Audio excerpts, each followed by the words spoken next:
Hello again, it's Noob, and this this absolute little treasure is an amazing padlock lent to me by my good friend Yukov, and it's clearly got a manufacturer's symbol on here and a number 195. No idea what manufacturer made this or when it was made. I'm assuming it's sort of mid-century, possibly Soviet, possibly East German. Very hard to tell, but it does have plastic dials, so I'm thinking it's possibly from the 60s and 70s maybe. But yeah, it's a thing, isn't it? It's surprisingly, the body is quite light and the shackle is relatively heavy, and it's a combination dial lock. I don't know if you notice anything about the numbers on here yet. Just give you a few seconds to have a look at the numbers, have a look at the shape of the dials, have a look at the numbers again. Yeah, that's right. They've managed to go from 1 to 7 on a 6-sided hexagonal dial.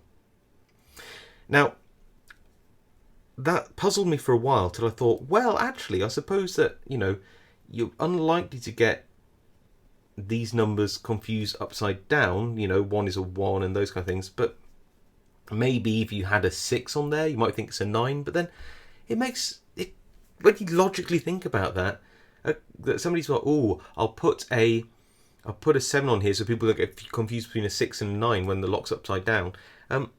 It still doesn't make any sense because there isn't another number which looks like either a 6 or a 9. So I do not get it. Anyway, let's scramble these up, put a bit of shackle tension on, then try to feel any binders. So 1's not binding, 2's a bit stiff, 3's binding very heavily. So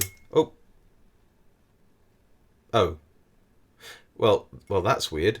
So is our number 1577? Let's scramble that up again. So 1577. Okay, let's try again. So pull the shackle. Nothing on 1, nothing on 2, 3's quite. 1573. Let's do that again. There we go. 1, nothing. Ooh, just into a gate there. Into a gate there.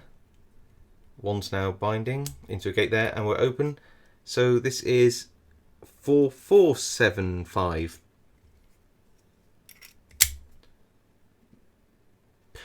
Now, you might be wondering what on earth is going on. Well, I've got the shackle in there, and let me scramble these up a bit. There we go. This is in a gate, but the gate actually revolves about halfway through. So the gates on this lock are, yes, 3 numbers wide. I'm not joking. This is also in a gate. It goes from 2 to 7. 2, 3, 7. That is its gate. It's almost unbelievable that they can actually make a lock which has such poor tolerances, but it just seems like inside here are quite literally half moons that engage, so that as long as you get within 3 numbers of any one dial, then you can get into the lock. I mean, it's really insane. I've never known anything quite as bad as this before, and it's hilarious. I mean, I know that I know that good manufacturing wasn't always there, but this is really, I mean, this is bad, isn't it? Let's just do this again. See what other random number we can dial this into. 4123 this time. I mean, just anybody could decode this lock without even thinking. I mean, you'd be hard pressed not to open it by accident if you were just playing with it. I mean, it's absolutely fascinating.